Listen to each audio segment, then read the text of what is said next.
tudo bem com você? Hoje a gente vai fazer um vídeo que é fazendo chocolate, gente. Aí depois é que a gente não ri.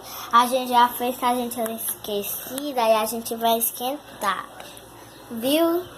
E a receita é, gente, eu faço leite de caixa, leite ninho, olha, o leite ninho e o Nescau, vocês vão usar quantas colheres vocês quiserem, porque o tanto que vocês quiserem vai ficar no quanto de colheres vocês colocarem de leite Nescau.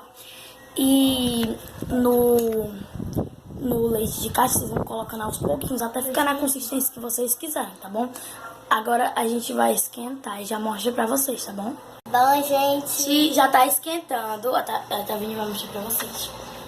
não dá pra ver direito porque tá esquentando. Mas quando estiver pronto a gente vai mostrar bem. E o tempo disso, eu fiz bem pouquinho, já vou mostrar pra vocês o meu tanto. Aí eu botei 30 segundos, mas se você botar mais, você tem que botar 1 minuto. Ela já botou, gente.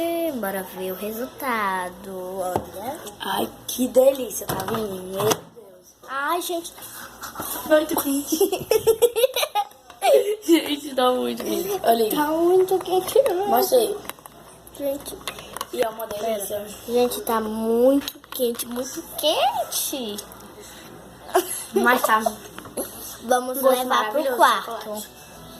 Bom, gente, esse foi nosso Vídeo. vídeo. Espero que vocês tenham gostado. Se você gostou, clique em gostei. Se inscreva no meu canal, que é com meu primo Samuel e Lara. A gente vai deixar o nome do canal aqui embaixo na descrição do vídeo. E no meu canal, que é só eu também, Lara Sabine. E a gente vai deixar todos os links aqui na descrição do vídeo. E vocês também se inscrevam no nosso canal Tavini Lara. Só não deu pra eu botar Tavini Lara por causa de uma coisa, mas eu vou tentar fazer, gente. Tchau, beijo. Um beijo, deixa o seu like. Muito like. A gente merece. Tchau.